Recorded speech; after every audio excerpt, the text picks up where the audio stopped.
Saludos, mi nombre es Gustavo García y el día de hoy vengo a hablarles de los acabados, medidas y normativas en la manufactura. En primer lugar, comencemos hablando de la manufactura. Manufactura viene del latín manus, que significa mano, y de factura, que significa fabricación. Por lo tanto, manufactura viene representando literalmente hecho a mano. Y esto era algo cierto hasta la llegada de la primera revolución industrial. Antes de la primera revolución industrial, todos los productos tenían que ser hechos a mano. No habían máquinas que pudieran fabricar, por ejemplo, algún tipo de pieza que se pudieran aceitar. En la revolución industrial esto cambió, ya que empezamos a utilizar máquinas que usaron transformaciones de energía y nos facilitaron la vida produciendo productos. ¿Qué tiene de ventaja esto? Para empezar, las máquinas no tienen que descansar. Requieren un mantenimiento, sí, pero no tienen horarios de descanso diarios como lo tienen las personas. Y te garantizan que los productos van a ser todos iguales, ¿okay? Ya que las máquinas siguen un procedimiento. En cambio, por ejemplo, un fabricante de cuchillos hace 400 años, esa persona, un cuchillo nunca iba a ser igual al otro, ¿ok? Ya que dependía de la fabricación propia de la persona. En cambio, en las máquinas esto está, vamos a llamarlo estandarizado, ¿ok? Se están siguiendo una serie de procesos y aunque ciertamente ningún cuchillo es 100% igual al otro, las diferencias son totalmente despreciables. Existen diversas modalidades de manufactura, dependiendo de lo que se esté buscando.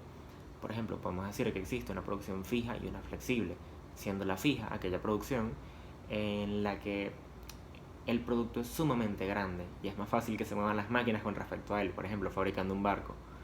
Y una producción flexible es aquella en la que los productos se pueden mover a través de una línea. Se puede mover un producto de un sitio a otro sin ningún problema, como puede ser, por ejemplo, en la fabricación de teléfonos. Además de esto, también se puede diferenciar según la cantidad de productos que se haga. O sea, podemos tener, por ejemplo, una producción continua, que es lo que normalmente imaginamos en una línea de producción, por ejemplo, que es como hacen los refrescos, las Coca-Cola. Es una línea de producción y van todos estos refrescos seguidos unos de otros. De ahí van a ser despachados a los distintos proveedores. Entonces hace cuando la demanda es extremadamente grande. También puede haber una producción por lotes, se hacen unos lotes de un determinado tamaño, luego se envían, o puede ser una producción unitaria, ¿okay? Esto se hace cuando es un producto muy específico. Pueden ser, en este caso, sí, cosas manufacturadas propiamente, hechas a mano, o, por ejemplo, una fábrica que tenga unos requerimientos en específico, ¿okay? Tolerancia de los productos. Con respecto a esto, los productos tienen ciertas medidas que se pueden violar, por así decirlo. Cuando se hace un plano, existen unas medidas nominales que se colocan para este producto, pero que éstas se cumplan 100% es imposible, ciertamente. A la hora de fabricar cosas siempre van a haber pequeñas fallas en el material, siempre va a sobrar un poquito o va a faltar un poquito. ¿Ok? Esto es lo que se conoce como tolerancia. ¿Ok?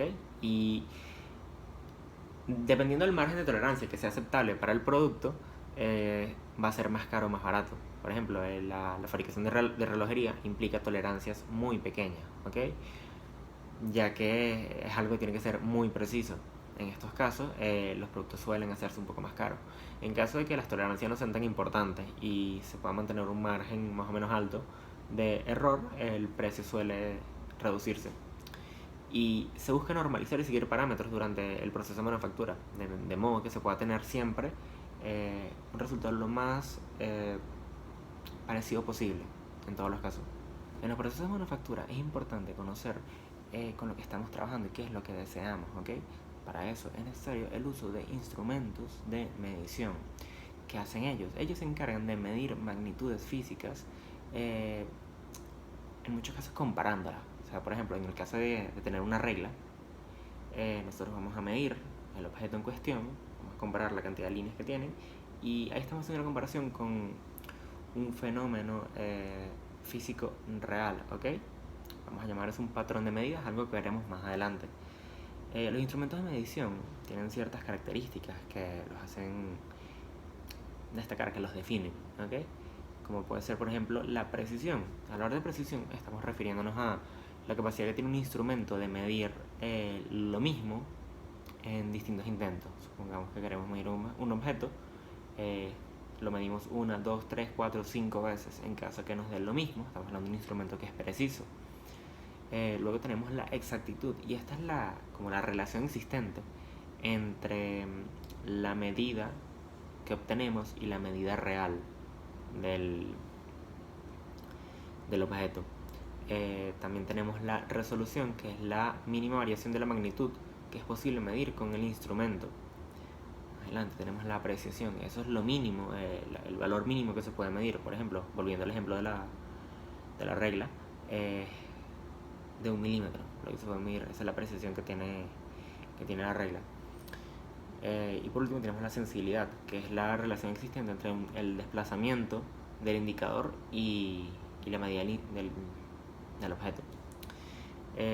Tenemos distintos instrumentos de medición para las distintas magnitudes físicas que existen. Por ejemplo, si queremos medir un peso, se puede utilizar una báscula. Si queremos medir alguna distancia, se pueden usar medidores láser, se puede usar reglas, se puede usar cinta métrica, se puede utilizar tornillo micrométrico, se puede usar vernier. Hay una cantidad infinita de instrumentos de medición. Por ejemplo, para presión se puede usar un manómetro. De esta forma, una gran cantidad de instrumentos de medición para las distintas magnitudes físicas medibles. Los patrones de medida establecen el valor de una medida en específico, sirviendo como un punto de comparación para los instrumentos de medición. Esto está regido por la Oficina Internacional de Pesos y Medidas, los cuales guardan ejemplares y definiciones de todas las medidas básicas registradas en el sistema internacional. Esto nada más se aplica para las unidades básicas y no para, por ejemplo, las unidades derivadas. Por ejemplo, en el caso de un segundo, la Oficina Internacional de Pesos y Medidas establece que un segundo es la duración de 9.192.631.770 oscilaciones de la radiación emitida en la transición entre los dos niveles hiperfinos del estado fundamental del isótopo 133 del átomo de Celsius. ¿Okay? Hoy en día se utilizan definiciones de este estilo, no como se hacía anteriormente, que se usan otros puntos de comparación. De igual forma, el metro, el kilogramo tienen esta clase de definiciones que pueden ser algo complejas, no es lo que uno está acostumbrado a escuchar. ¿Pero por qué es esto? Es porque son invariables. Esto que les acabo de describir va a ser igual, estemos aquí en Venezuela, estemos en Estados Unidos, estemos en Rusia, estemos en Chile o en cualquier país. Eso es algo que va a ser invariable, que es lo que estamos buscando al normalizar todas estas medidas. Hemos hablado un poco de la manufactura, de los instrumentos de medición, de los patrones de medida. ¿Ya estamos listos para empezar a producir? Pues no. Todavía hay un factor más a tener en cuenta, y son las normas ISO, que estas son las que se encargan de colocar unos requerimientos que garantizan la calidad de los productos a manufacturar. ¿Okay? Esto viene siendo como una biblia de los ingenieros, ¿okay? Teniendo a día de hoy más de 10.000 reglas, explicando una cantidad inimaginable de conceptos a tener en cuenta.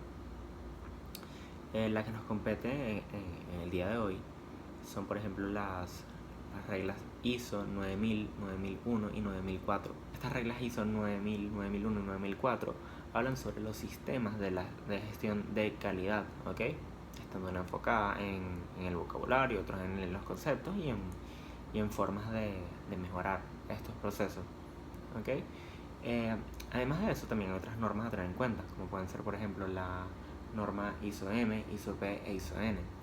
Esas vendrían siendo las más importantes en ingeniería, ya que ellas hablan de los materiales más importantes en ingeniería, especialmente en la mecánica. Por ejemplo, la regla ISO-M nos habla sobre los aceros inoxidables, la regla ISO-P sobre los aceros comunes y la regla ISO-N sobre los aluminios. Nos hablan sobre las composiciones, por ejemplo, que estos deben tener, requerimientos a tener en cuenta, formas de trabajarlo. Algo interesante a consultar y a tener en cuenta a la hora de trabajar con estos materiales. Teniendo en cuenta todo esto, es prudente hablar sobre los acabados superficiales. Estos vienen dados por el proceso de manufactura. Por ejemplo, no se va a tener el mismo acabado superficial si una pieza fue trabajada en un torno, en una fresadora, si esta pieza fue esmerilada, si fue cortada, por ejemplo, con un serrucho, si fue cortada con una tronzadora. Todo va a depender del tipo de trabajo que se le haya dado a la pieza, ¿ok? Y el tipo de acabado superficial no es algo meramente estético. A veces, en muchos casos, de hecho, tiene también una idea funcional, ¿ok? Por ejemplo, esto afecta la transferencia de calor. Si una superficie es muy rugosa, va a ser mayor la cantidad de calor que se transmite en la misma. ¿En qué se traduce esto? Estas son pérdidas energéticas que se está teniendo aquí presente. Al hablar de, por ejemplo, piezas que trabajen a altas velocidades, altas revoluciones, es importante que estas tengan un buen acabado superficial, evitando superficies rugosas, ya que estaríamos perdiendo energía en estas. Sería necesario, en caso de que queramos tener la misma salida, poner más energía en la entrada. Esto es algo que con conocimientos básicos de física 1 uno puede visualizar, ¿okay? Teniendo en cuenta, si vas a tener un mayor coeficiente de rugosidad, tendrás que meter una mayor fuerza para obtener el mismo resultado. Al perderse energía en forma de calor, al calentarse la pieza en cuestión, son pérdidas energéticas. Eso tiene que venir de algún lado. La energía no se crea ni se destruye, simplemente se transforma. Entonces esta es energía mecánica que se está transformando en energía calórica. La lubricación es de gran uso para esto, porque principalmente previene el desgaste de las piezas al evitar, por ejemplo, un contacto metal-metal directo. Entonces es algo bastante interesante tener en cuenta a la hora de fabricar una pieza. Y tenemos que pensar en qué queremos llegar en la fabricación. En algunas piezas es más importante tener un buen acabado superficial que en otras. Por ejemplo, retomando ese ejemplo de las pérdidas por calor, de la energía que se pierde, la fuerza que hay que introducir en motores. Es importante que exista un buen acabado superficial. Pero hay otras cosas en las que no tanto. Por ejemplo, vamos a poner una pared, vamos a poner en algún cobertor, algo que sea meramente estético. Si se hace un acabado superficial es únicamente para que se vea bien, pero no en todos lados necesariamente. Un acabado superficial va a ser funcional, a veces simplemente es meramente estético, pero es importante saber diferenciar en cuáles momentos es importante tener un buen acabado superficial y en cuáles no. Bueno, esto es todo por el día de hoy. Muchísimas gracias por su atención y espero se encuentren muy bien.